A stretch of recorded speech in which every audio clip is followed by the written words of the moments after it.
about the second cause, that is the socio-religious causes.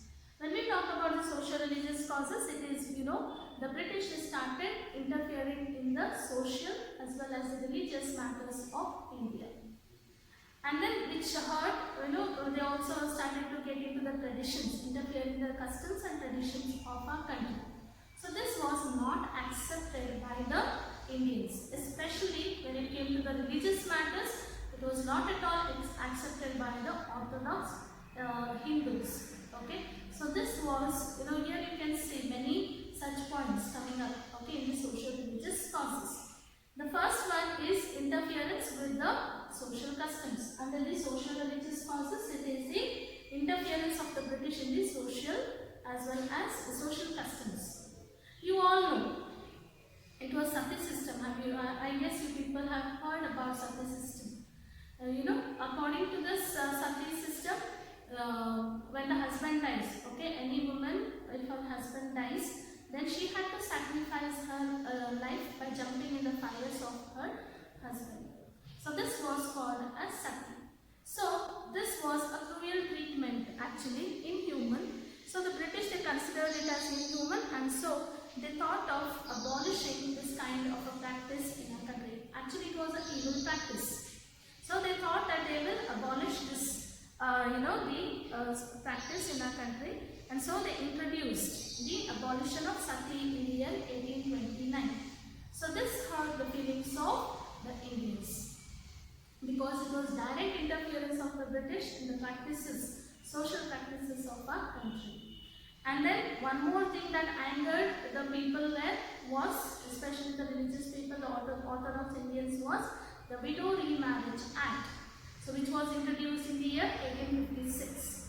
So Sati is, saving the widows from, saving their lives, and in order to rehabilitate them, the Widow Remarriage Act was introduced in the year 1856. So this angered the Indians. Okay, so they were not at all happy. They did not welcome such kind of acts and then changes in their social religious matters. So they thought that it was unnecessary interference of the British, and they were disturbing our the customs. So they were waiting for a chance. So here in the first political cause, you can see that it were mainly the rulers. Okay, the kings and the rulers were affected by the political causes. Were affected, and then they were ill-treated by the British. Here you can see the ill-treatment was done with the rulers. In the social-religious causes, you can see, now they were entering into the society. They were disturbing the practices that was happening in the society. So the common people have also started, they were unhappy with the British because they were interfering in the practices of our country. So here, under the social-religious causes, it was interference with social custom, ban and abolition of Sati, as well as introduction of Widow Remarriage Act. So these two were the most important thing which angered the Hindus of our country, the Indians, okay, especially the Hindus. Coming to the second social-religious cause is apprehensions about modern innovations. You can see when the British came here, they started to introduce the railways as well as the telegraph system in our country. So here there was, since people were not educated, since they did not know anything about these new inventions and innovations of the British, so they were actually scared. Okay, when the telegraph was introduced and when the railways were constructed in our country, they were actually introduced. So let us see what actually happened here. Okay, so the telegraph poles, okay, which was erected, people thought that the people came under the misconception that these poles were erected in order to hang the Indians. So this was, though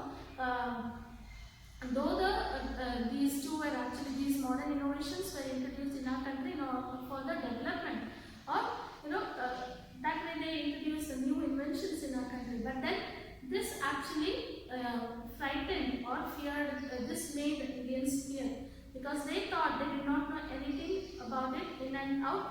So they were actually scared.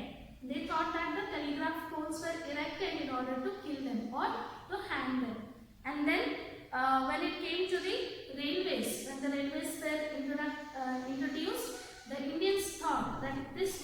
actually introduced by the British to disturb their religion. So railway compartments were, not all the Indians could use all the compartments in the, in the railways, in the trains. It was only the general compartment was reserved for the Indians. But remaining all, the first class and first class compartments and all was reserved for the Europeans, the British. Okay, and so here they thought that the general compartment, all the Indians had to get into the same compartments if they had to travel in the train. So when we all know that there was the caste system that was prevailing in our country. So this in the higher class Hindus, what they thought was this was actually disturbing and making their caste unholy, something as such. Okay, so they thought that it was the British were actually trying to make the higher caste as well as the lower caste sit together and spoiling their caste. So this was also not accepted by the Indians. So they were also not happy. They were unhappy with such kind of a introduction. Though it was, in order to make it easy for the Indians, okay, to travel and all. But then when it came to the people in the general compartment, all the people belonging to all the castes sitting together was like, making their caste impure. So this is how the British introduced, and the Indians were unhappy with such a introduction of new innovations in our country, modern innovations in our country. Policy of racial discrimination. So the British, they thought that they were superior than the Indians, and they always they used to ill-treat the Indians, especially here the Muslims. They were treated cruelly, and they were dubbed, or they were said that they are unfaithful as well as cruel. So this kind of differences that was shown by the British, and showing off that they were unfaithful, the Muslims were unfaithful and so on. This hurted the feelings of Indians.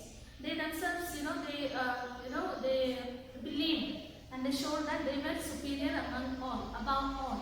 They were the most superior above all, and remaining all others who were like Muslims or Hindus, whoever were here in our country, they were all lower. So this kind of racial discrimination was practiced by the British, which actually hurt the feelings of Indians. And then the corruption in administration. Lot of corruption was also happening in the administration of the British. So the Indians were looted, oppressed and tortured by the British. So, and not only that, the higher positions, when it came to the administration, higher positions were not conferred to the Indians. Okay, so all these, this actually says that, this was a kind of corruption. So people were unhappy with this kind of treatment of the British. So here, when we talk about the corruption in administration, even the police as well as the officials who worked under the British were corrupted and tortured the Indians. And oppression of the poor. So here, the complex judicial system enabled the rich to oppress the poor.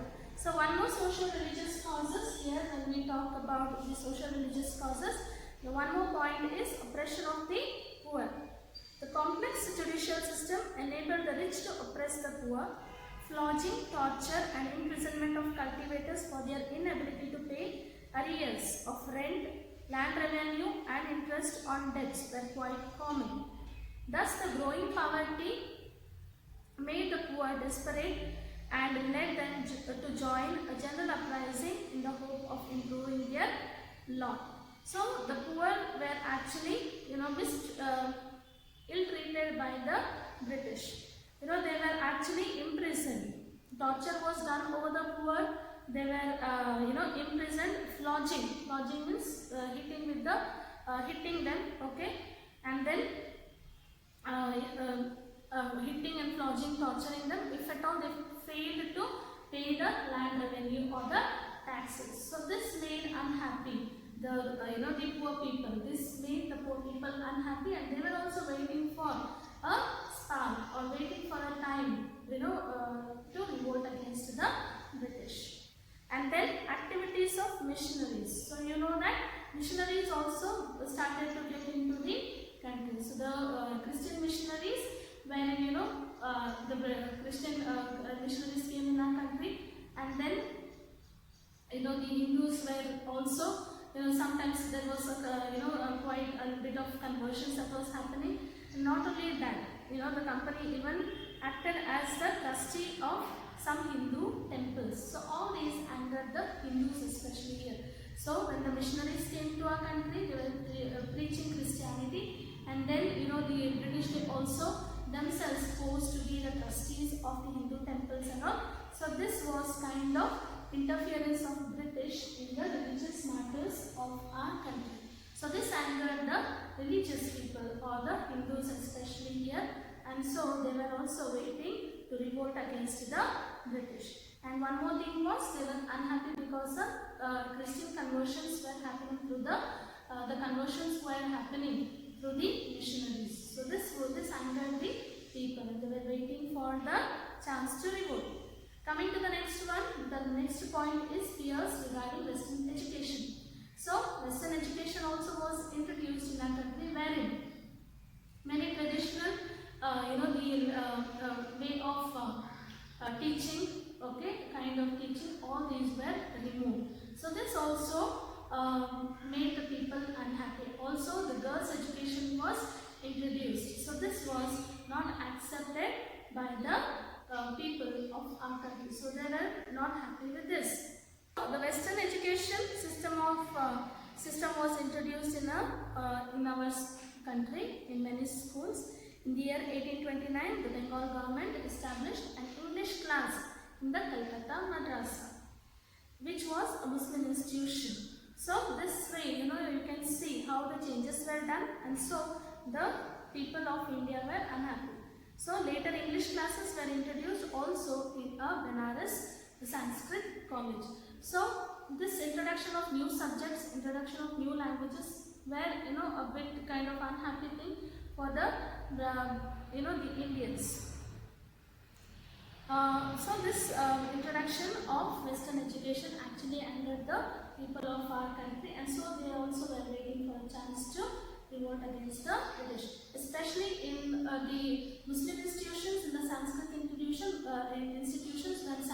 when English was introduced, people were unhappy and they were not ready to accept it, because their languages were removed from those institutions, or less importance was given to their subjects or languages. The traditional way of teaching and the content as well as the subjects. So this was unhappy. This made the people unhappy.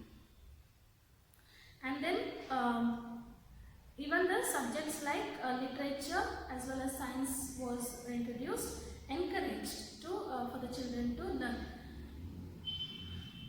And then the taxing religious places. So one more social religious causes you can see here, taxing of religious places. So the British imposed tax on the land revenue, on the crops that the people they grew, everything. That was still fine, still accepted, and people were paying it. But then the British they went to an extreme level, or to an extreme extent, that they also started to tax the religious places, like the places of worship, the Hindu temples and the mosques and all, like the jizya tax you can see.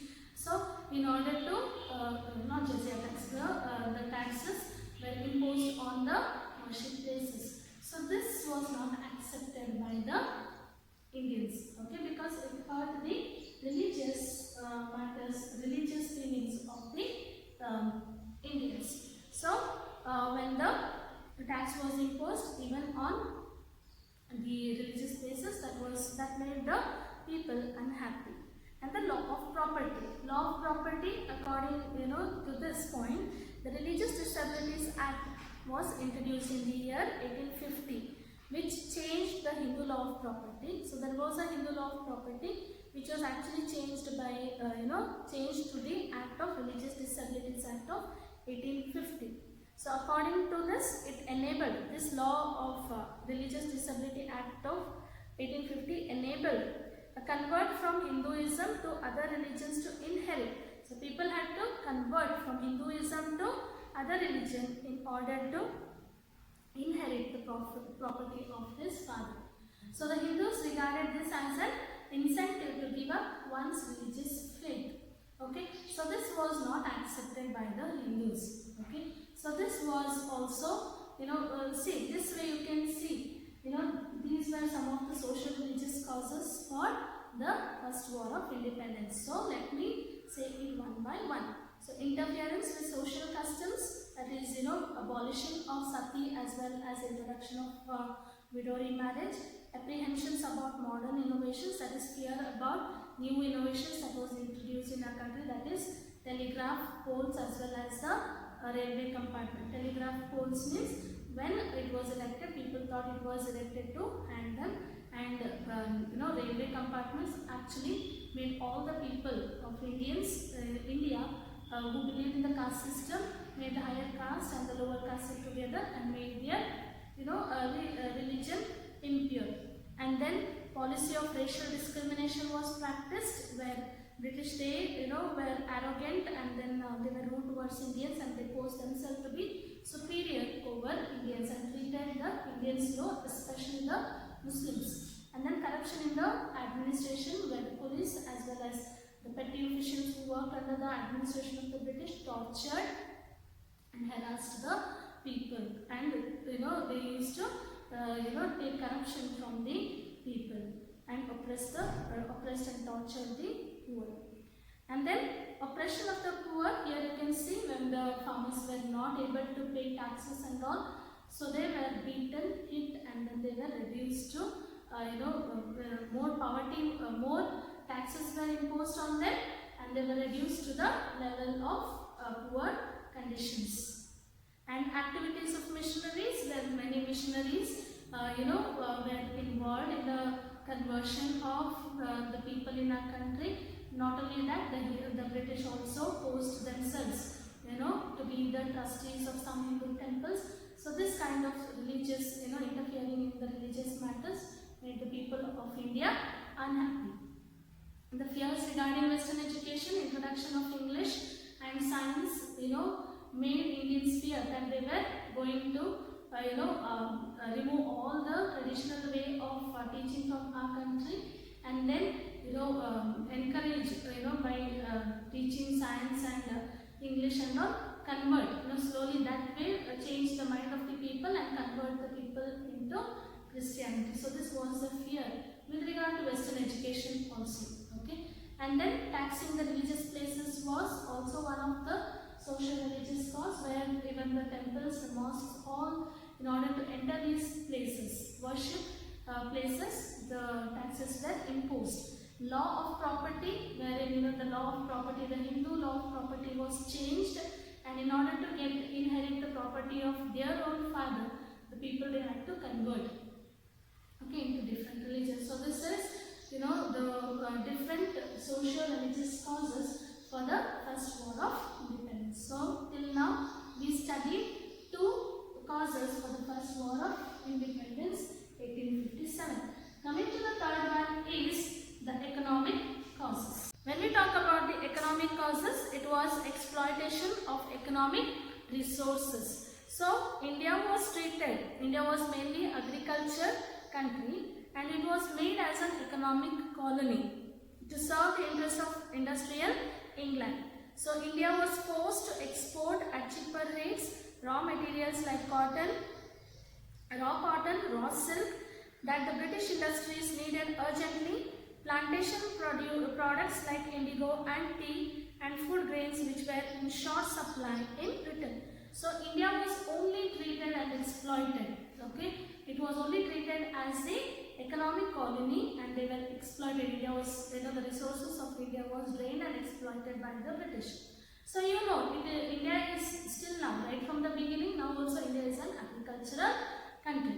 So being an agricultural India, okay, so the British, they made it as a colony in order to get the raw materials from the Indians and take the same raw material and take it to their country at a cheaper rate. See here, cheaper rate. By purchasing the raw materials at a cheaper rate, taking it to their own country and making this raw material into finished goods, bringing back to India and selling the same finished goods at a higher rate. So here both the sides you can see the British were profited and not the Indians, because while purchasing these raw materials like raw cotton, raw silk, and also the products like the commercial crops like indigo, tea, okay, the food grains and all, some of the food grains and all, which are short in supply in Britain, they were all bought by the British at a cheaper rate and exported. They were taken to their country, and then there after making it a finished goods, cotton textiles. Okay, so all these finished goods, when they brought back to India, those were sold at a higher rates. So this is how they exploited India. The resources they took it away from our country, and they only made their country rich. So this is a kind of economic exploitation, the exploitation of resources of our country.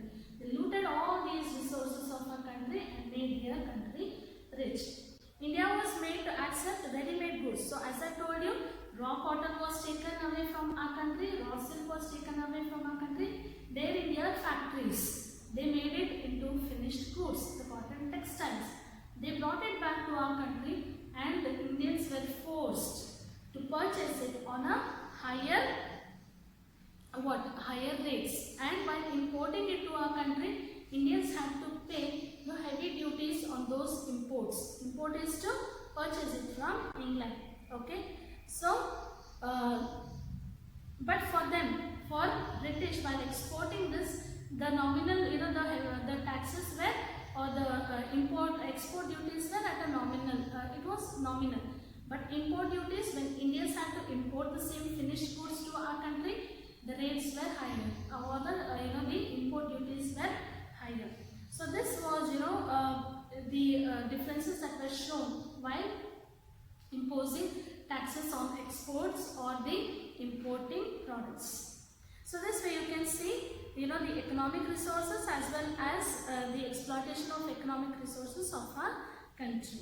So they were taking the goods at a cheaper price, taking it to their country, making it finished goods and bringing it back to our country and selling it on a higher price. And while exporting it and importing also, the taxes, the duties, the export duties and the import duties what they collected also differed.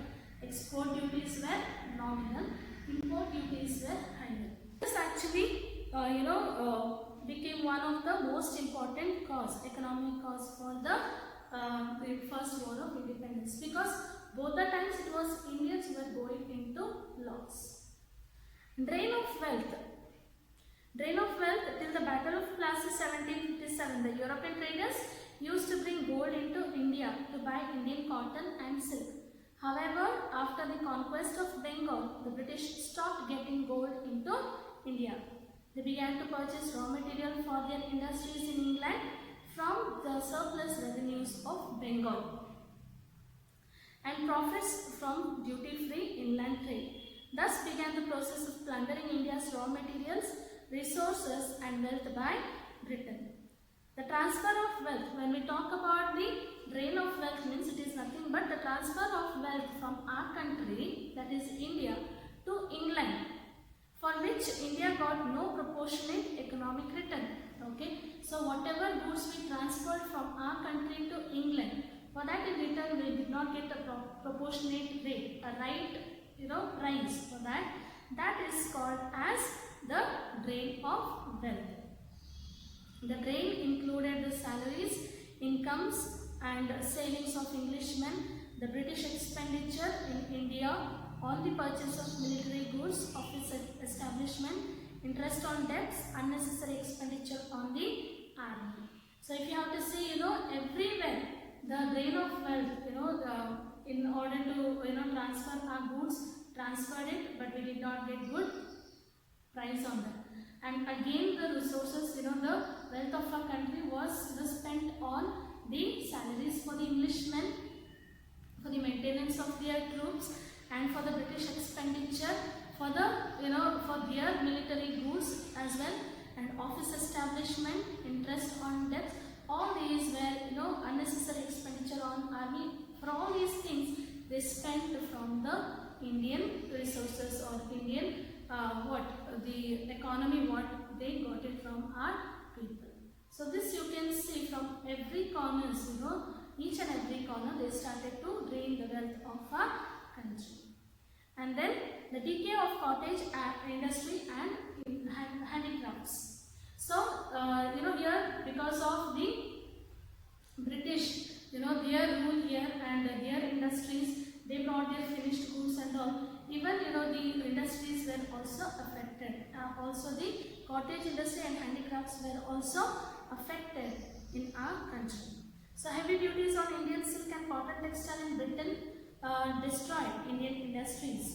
On the other hand, British goods were imported into India at a nominal duty, but by the middle of 19th century, export of cotton and silk goods from India practically ceased.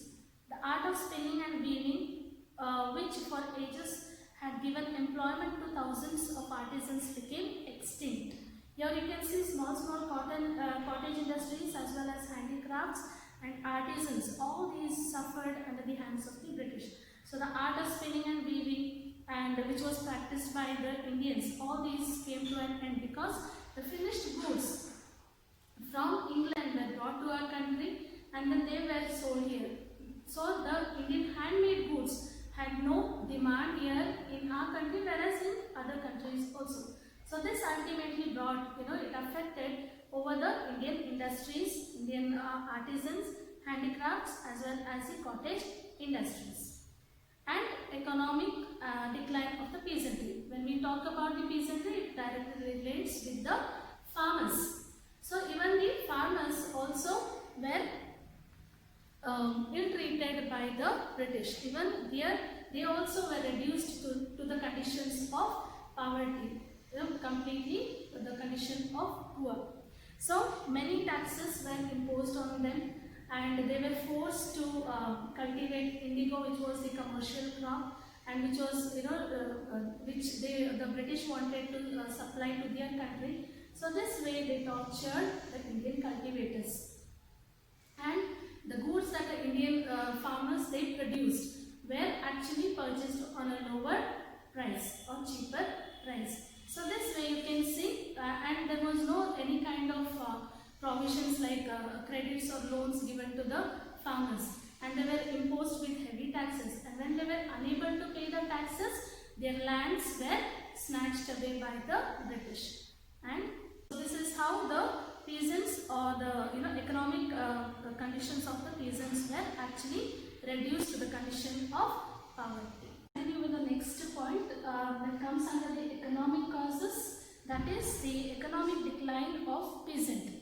So let me review of the economic causes. First one is, we just discussed, right? First one is economic causes of under the economic causes. The first one is exploitation of economic resources. So India's agricultural resources were exploited by the British, okay, in order to gain their profits. And then while taking away the raw materials from our country and then not giving it a proper price, okay. And then the drain of wealth.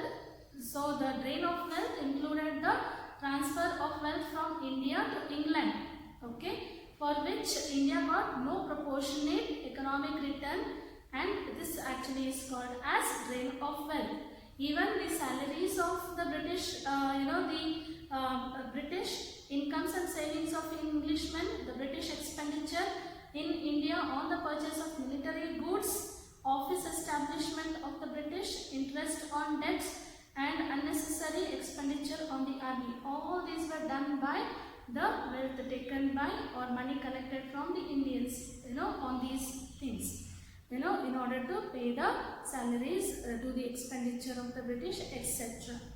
Coming to the decay of cottage industries and handicrafts, when there was British finished goods brought to our country, there was no demand for the products or the manufactures that was actually manufactured in our India, that is through cottage industries or the handicrafts and so on. So it could not compete in the market, and so they had a vast the loss. Okay, so this way the cottage industries and the handicrafts also decayed and declined and came to an end. So the artisans, the people who worked in the industries, the artisans, shortage, cottage industries, all these people were also affected by this kind of introduction of the finished goods in the market, and they suffered under the in the market. They suffered a huge loss in the market.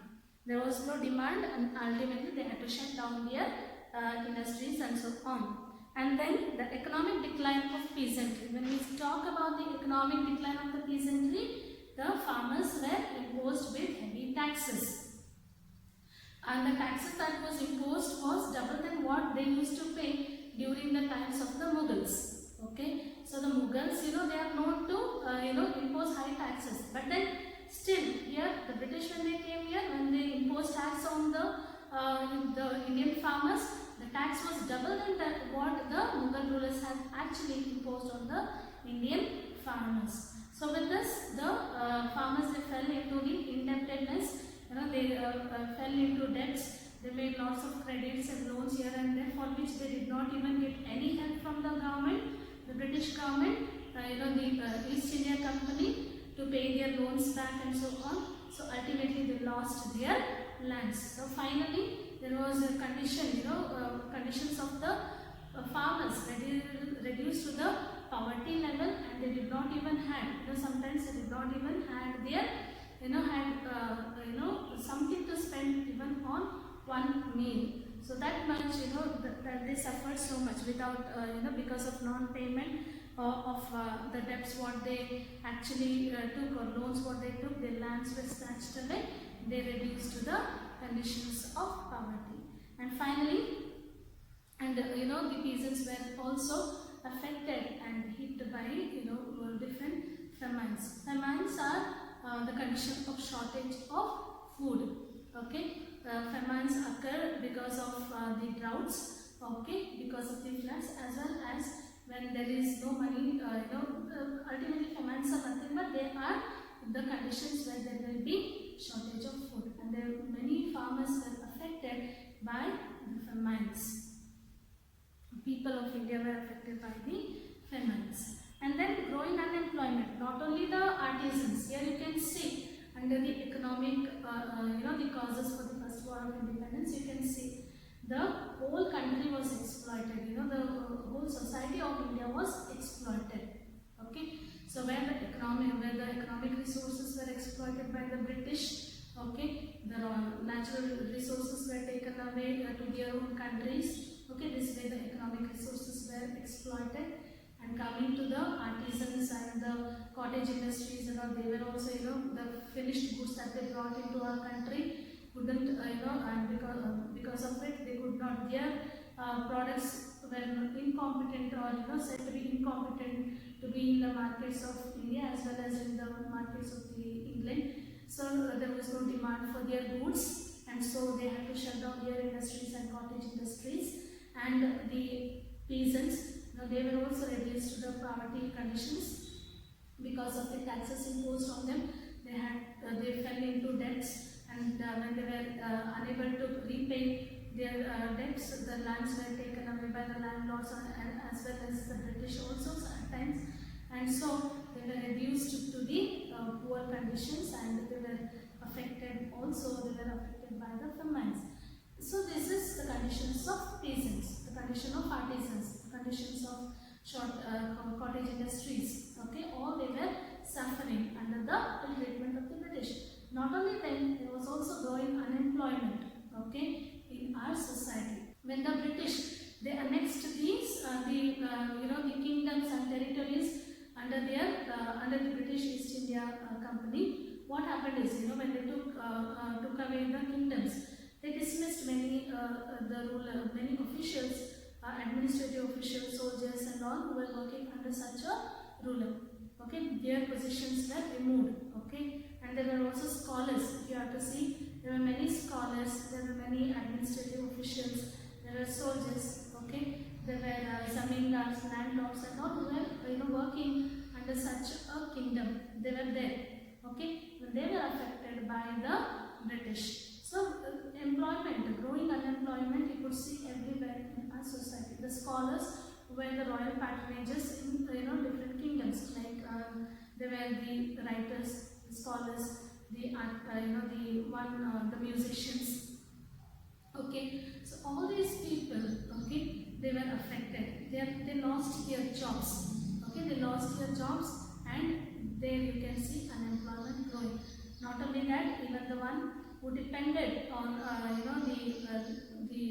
these patrons and the scholars who depended on their royal their kings, they all became unemployed, and also the officials in the administration and the military, they were also affected by such kind of the annexations that was done by the British East India Company. So when the kingdoms were taken away, many people they lost their jobs and became unemployed. So this way you can see common people and the scholars and peasants, everybody were affected by the oppressed rule of the British East India Company.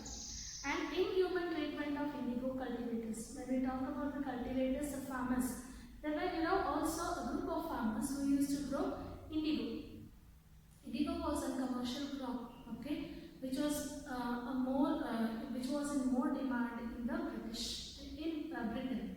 Okay, it is a coloring agent. It is a crop that is coloring agent which is used in the textiles. Okay, coloring the textiles. Okay, so that was more in demand in the in England.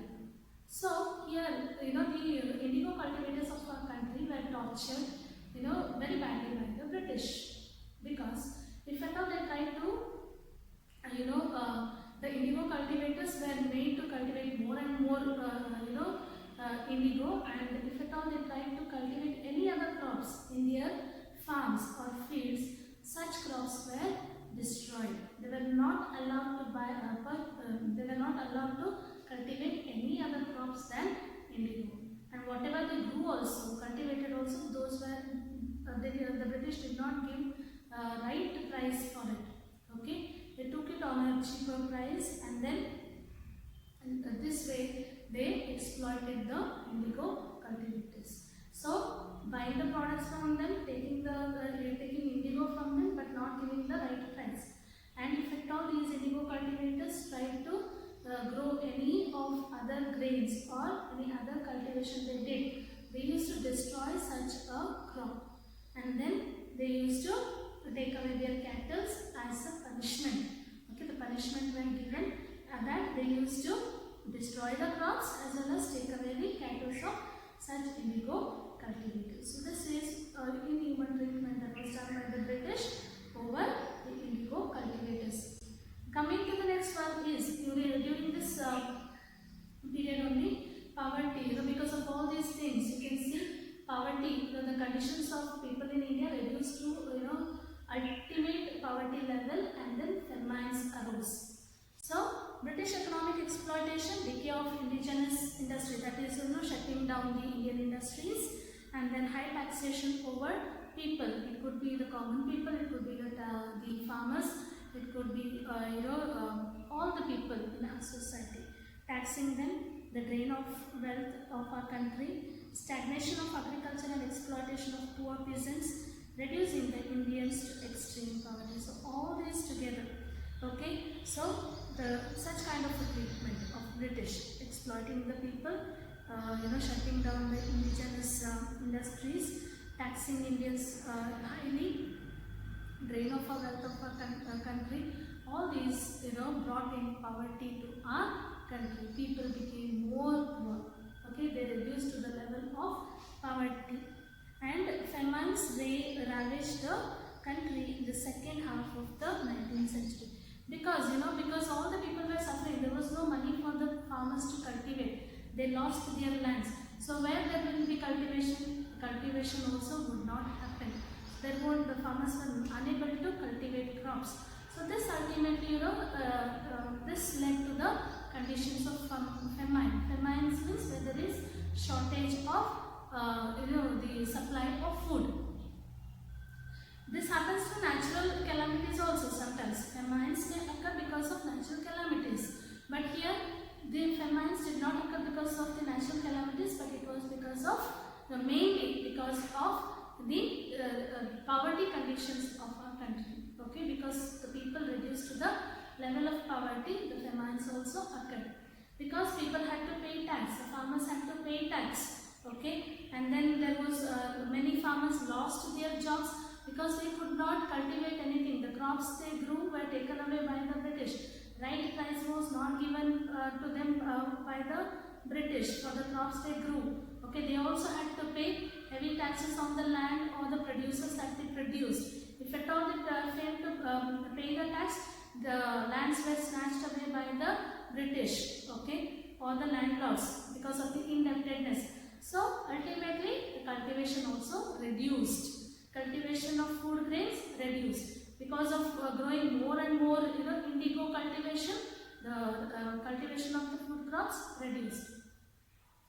The farmers lost their lands, cultivation reduced. Okay, so these all conditions together led to the all these led to famines in our country.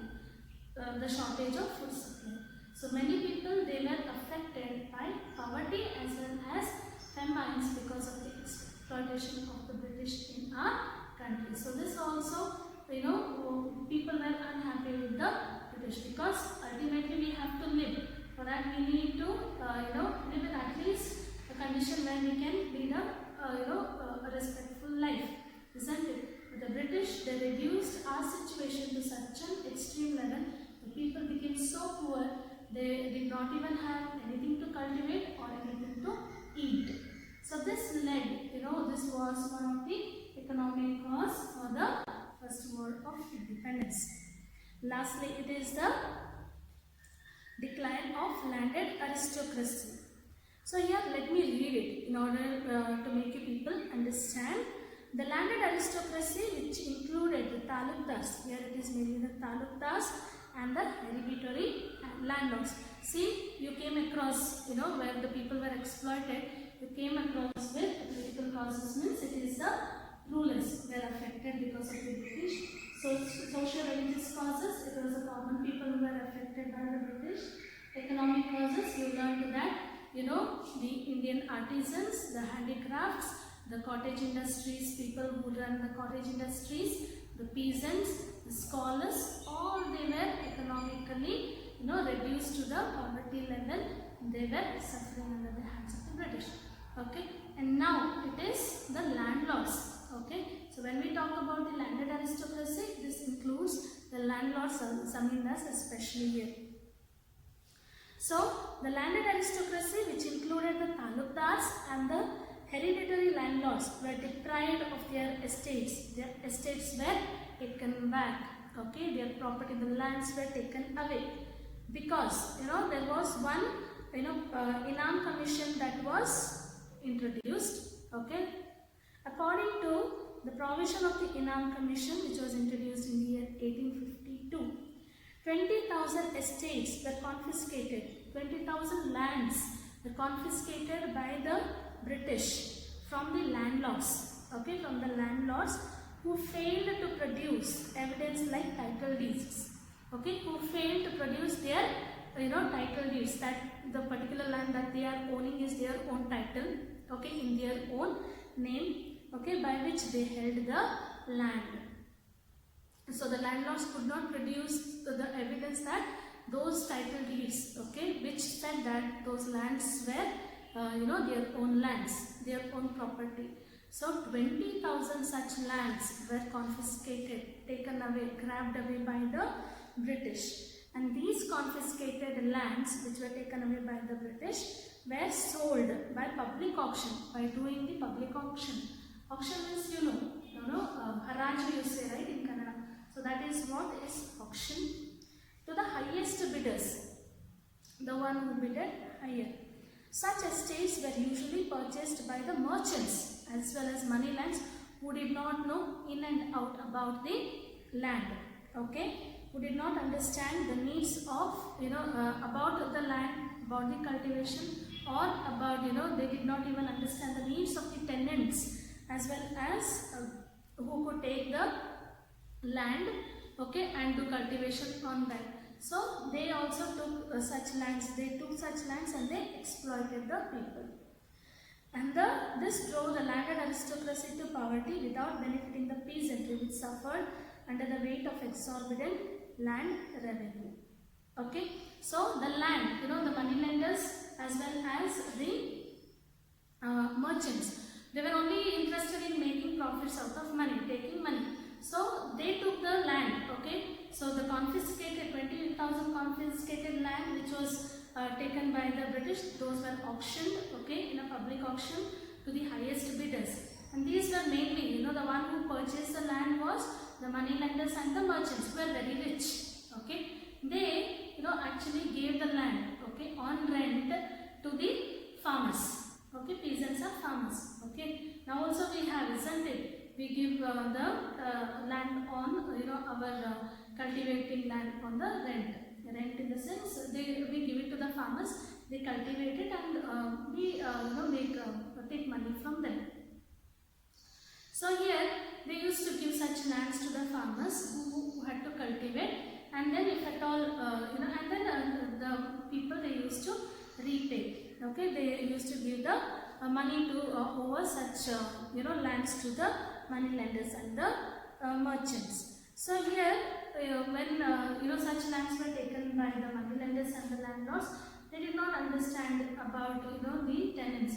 They exploited them, whether they are able to pay the money to the land owners or not. They did not understand. So they tortured the peasants, the farmers. So the farmers, whenever they were not able to give money, they were actually exploited. So this drove the landed aristocracy to poverty without benefiting the peasantry, which suffered under the weight of exorbitant land revenue. So ultimately, the people, they were, the peasantry, especially the farmers, they were exploited by the merchants and the money lenders. Okay, so when they could not give them money, when they could not, on such land, they could not give money, pay back their loans, they were the money, and they were exploited. So these are the economic causes for the first war of independence.